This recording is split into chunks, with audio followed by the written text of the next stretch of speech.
सर्वांना नमस्कार. आज संडे आहे तर तुमच्याशी बोलावं म्हटलं आणि झोपूनच बोलते कारण खूप त्रास होतोय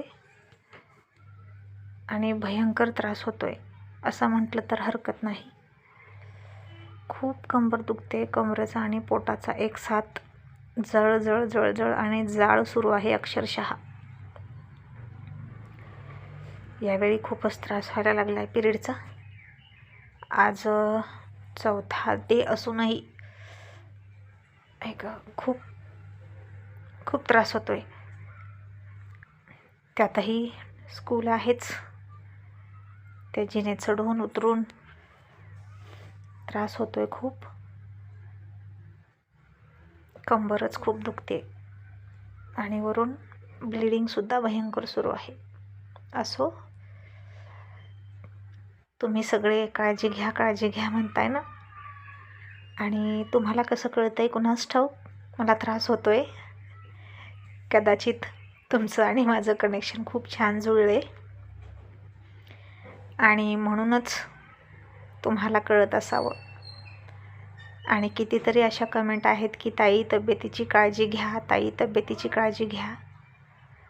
आणि म्हणून म्हटलं आता तुम्हाला सांगावं. ॲक्च्युली पोस्ट करणार होते पण म्हटलं राहू द्या. माझ्या आवाजात मनोगत ऐकायला आवडतं ना तुम्हाला, म्हणून. पण आज आवाज तितकासा चांगला नाही येणार. हसूसुद्धा थोडंसंच असेल कारण खरंच खूप वेदना होत आहेत आणि बाईचं दुःख बाईलाच कळू शकतं. इतरांना काय कळणार नाही का. जावे त्याच्या वंशात तेव्हा कळे. आणि या गोष्टीवरूनच सकाळीच घरात तानातानी झाली. शेवटी पुरुष ते पुरुषच. स्वतःचंच बघायचं नुसतं. बाईला होणारा त्रास कळत नाही. खूप बडबड केली आज आणि सकाळी उठल्यापासून स्वच्छता, स्वयंपाक, नाश्ते आणि आज संडे आहे म्हटल्यावर सगळ्यांना काहीतरी स्पेशल हवं.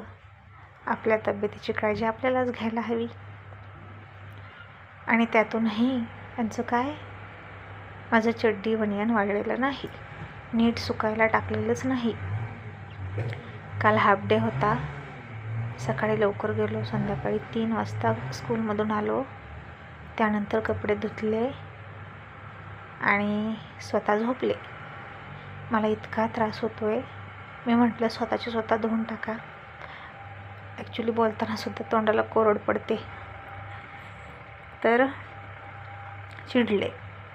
मुलाला कुठे कामं सांगत असतात का असं चिडले माझ्यावरच. आणि मग मी म्हटलं मुलाला नाही सांगायची तर तुम्ही करा. मग तुम्ही तरी मूल नाही ना, तुम्हाला माझा त्रास कळतोय की नाही. तर झोपले, अक्षरशः झोपले. मग मीही कपडे वगैरे धुतले आणि पलीकडच्या रूममध्ये जाऊन आपलं काम करत करत पडले. आराम म्हणजे काय हो तुम्हाला सांगू. जसं हे यूट्यूब चॅनल सुरू झालं आहे तसं मी एकदाही दुपारची झोपली नाही. सुट्टी असो, हाफ डे असो किंवा संडे असो, दुपारची झोपतच नाही. कामं आवरली की बसायचं काम करत मोबाईलवर, मोबाईलवर काम करत. झोप ही कसली घेतलीच नाही आणि झोपूनच काल माझं काम सुरू होतं. त्याच्यामुळेच तुम्हाला आज 2 एपिसोड देता आले. जाऊ दे म्हटलं. आधी काहीच नाही सांगितलं कोणाला. मनोगत साधायचं होतं पण म्हटलं आज नको, उद्या रविवार आहे, उद्या करूया. आणि आधी सरप्राईज देऊया आणि मग सरप्राईज सांगूया. आणि आणखीन एक गुड न्यूज म्हणजे ती उद्याच कळेल. माझे बिग ब्रदर जे मंत्रालयात असतात त्यांचं प्रमोशन आहे, ते उद्या कळेल. आणि ती पण एक आनंदाची बातमी आहे. आणि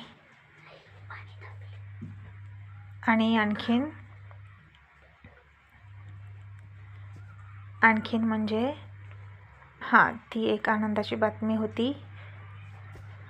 तर सकाळी उठल्यापासून स्वतः जाऊन फिरून आले. सगळं झालं.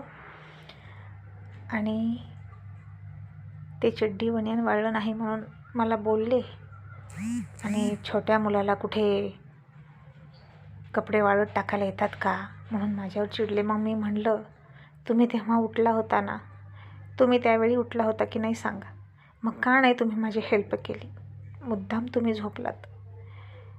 मुलाला नाही सांगायचं ना 10 वर्षाच्या, तर 50 वर्षाच्या माणसाला तरी कळलं पाहिजे ना की आपण उठावं आणि करावं. की तुम्ही म्हटलं माझी नुसती परीक्षा बघायला आणि जीव घ्यायलाच आलेला आहात जन्माला. तुम्हाला सांगू, यांचे वडीलही असेच आहेत. आमचं म्हातारं फार विचित्र, फार विचित्र. माणूस झोपलेला असो किंवा आजारी असो, यांना करून घालायचं म्हणजे घालायचं. आणि असाच हा पण माणूस आहे. घरातल्या कामात एक्सक्यूज नाही, नोकर चालत नाही. अतिशय विचित्र. प्रेम भरपूर, पण अशा वेळी वाटतं काय चाटायचं आहे का त्या प्रेमाला? जरा मदत करावी, जरा जाणून घ्यावं. अजिबात नाही, सांगितल्याशिवाय कळतच नाहीत का एखाद्याच्या वेदना. मग मी खूप बडबड केली. उभं राहिलं तरी पायाला पाय चिटकवून उभं राहायचं, इतका त्रास होतोय. अचानकच कळा निघत आहेत, बाळंतणीला निघतात तशा. कदाचित आता मोनोपॉज वगैरे जवळ येतो, 40कडे माणूस झुकतं, तेव्हा हा त्रास होतो. आता ज्या 40च्या पुढच्या आहेत स्त्रिया, त्यांना कळू शकतो हा त्रास, की काय त्रास असतो बायकांचा. माणूस जेव्हा 20व्या वयात असतं आणि आता 40कडे झुकतं, तो काळ काही सेम टू सेम राहत नाही ना. तेव्हाची एनर्जी आणि आत्ताची एनर्जी कुठेतरी फरक असतो की नसतो. आणि स्वतःचं दुखायला लागलं की मात्र जवळ येणार, मिठी मारून बसणार, माझं दुखतंय, असं होतंय, तसं होतंय. मग 3-4 देव बघा, 10-12 हॉस्पिटल फिरा. आणि बायकोचं दुखलं की म्हटलं, नुसतं ऐकून घेताय, सोडून देताय आणि घरकामात मदत करत नाही, वरून टोमणे. शारीरिक त्रासही मलाच आणि वरून तुमचा मानसिक त्रासही मलाच. म्हणून मी सकाळी थोडी खूप बडबड केली. आणि स्वयंपाक तयार झालेला असूनही न खाता पिता रागारागात गेले. रागात गेले की स्वतःलाच मनाला लाजून गेले माहीत नाही. पण ही पुरुषाची जात अशीच असते. शेवटच्या क्षणापर्यंत वापर करून घ्या म्हटलं. ठीक आहे ना, शेवटच्या क्षणापर्यंत वापर करून घ्या, सगळ्या अंगानं तुमचाच फायदा होऊ द्या. असो, आपलं दुःख सांगून तरी कोणाला सरणार आहे? संसार हा असाच असतो. आता येतील काहीतरी आवडीचं खायला घेऊन की मंजू खुश. येणार, समोर उभा राहणार, नुसते मोठे डोळे करून बघणार आणि गालात हसणार. आणि एवढ्यानं सुद्धा मी मूर्ख, लगेच पागळते, काय करणार? जाऊ दे. माझा स्वभाव असा आहे की मी जास्त काळ नाही रागवू शकत कोणावर. माफ करून टाकत असते लगे. आणि माफ केल्याने माणूस स्वतः फ्री राहतो आणि डोक्यात काय साचत राहत नाही. त्या विहिरीच्या तळाशी कसा गाळावर गाळ साचत राहतो, तसं माझ्या मनाचं अजिबात नसतं. काल काय घडलं, काल मी कोणावर चिडले किंवा तासाभरापूर्वी कुणावर चिडले, हे माझ्या डोक्यात काहीच राहत नाही. मी हसते आणि सगळं सोडून देते आणि समोरच्याला माफ करून टाकते. कोणी माफी मागो अगर न मागो, पण आमच्या साहेबांची माफी मागण्याची पद्धत अशीच आहे. काहीतरी आवडीचं घेऊन यायचं, थोडंसं हसायचं आणि बायको खुश. जाऊ दे, हे असंच असतं आयुष्य. आणि आता मलाच फोन करावा लागेल, जेवायला या म्हणून कदाचित. तर बाकी काहीच नाही. तुम्हाला आता रोहित आणि राणीच्या भेटीची ओढ लागली ना, तर एक दोनच एपिसोडमध्ये ते होणार आहे. रोहित राणी भेटतील. पिलू पाणी आण रे थोडं. हां तर 1-2 एपिसोडमध्ये ते होणारच आहे. आणि कुठपर्यंत ताणणार ना एकच गोष्ट. तर राणाला घरी आणायचं होतं, ते आणलं, सगळ्यांशी भेटवलं आणि आता आपली स्टोरी पुढे मूव ऑन होणार आहे. ठेव इथं, असू दे, ठेव खाली, ठेव तिथे. हां, आणि बस एवढंच सांगायचं होतं. आणखीन काय राहिलं शेअर करायचं, तर हां, काल आमच्या रॉयल लेडी झाल्या त्या स्कूलमध्ये माझ्यासाठी नाश्ता घेऊन, आणि खूप चांगल्या आहेत त्या. आणि फ्रेंडशिप डेचे खूप सगळे गिफ्ट घेऊन आल्या. माझ्या लांबसडक केसांसाठी वेगळे वेगळे स्टोनचे क्लिप घेऊन आल्या.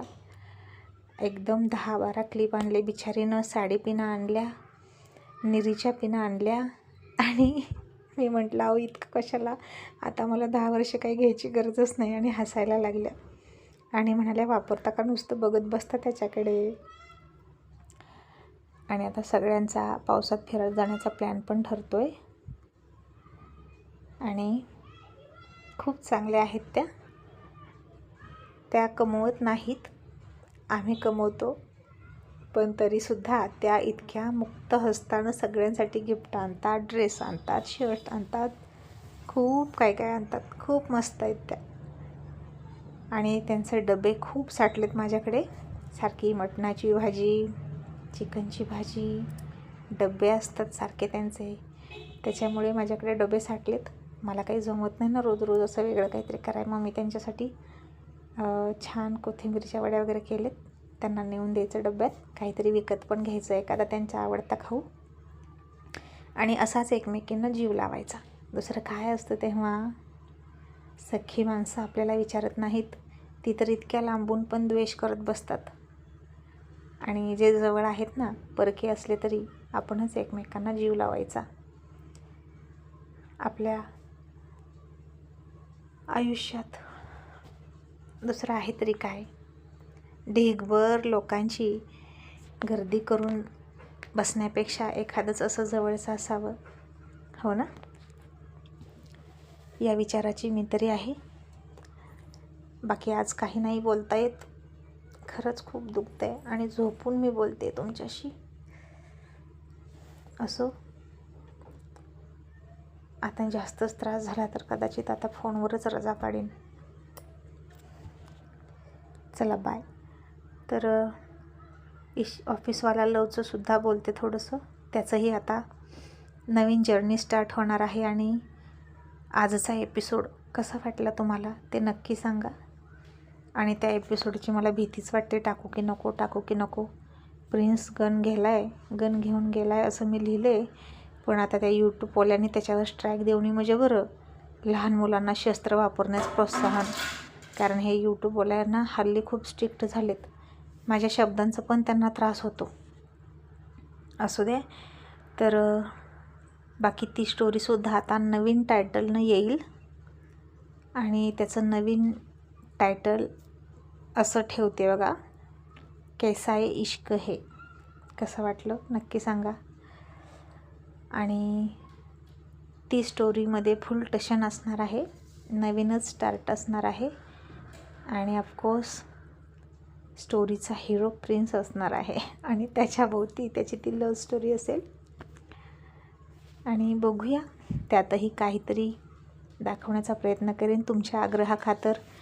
कारण तुम्हाला असं वाटतं की स्टोरी बंद होऊ नये म्हणून.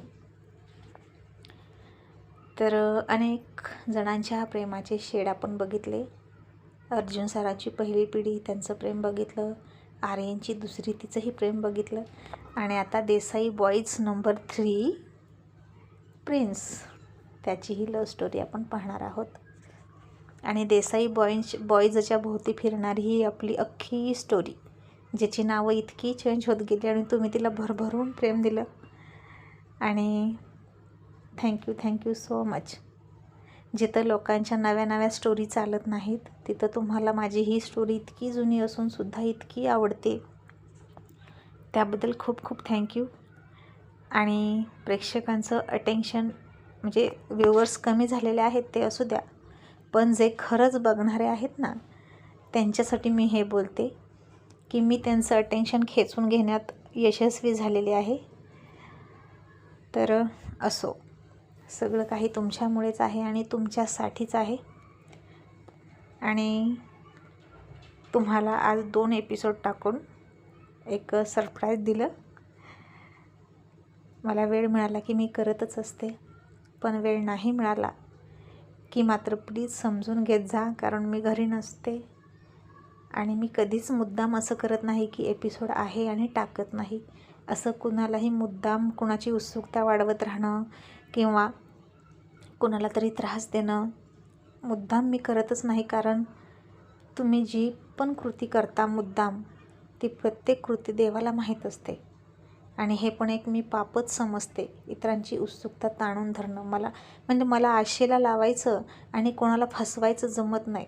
मी सांगितलं तर करतेच, आणि जर नाही ना सांगितलं तर नाही करत. आणि कधी जर झालं अनावधानानं, एखादा एपिसोड तयार आहे, 2 काय 3 एपिसोड तयार असतील तर मी 3ही फेकून देणार आणि तुम्हाला बघायला लावणार. पण मला नाही ते जमत. नाही जमलं तर मी सांगत पण असते, हो ना. तर चला, खूप बोलले आज. बाय बाय आणि थँक्यू सो मच.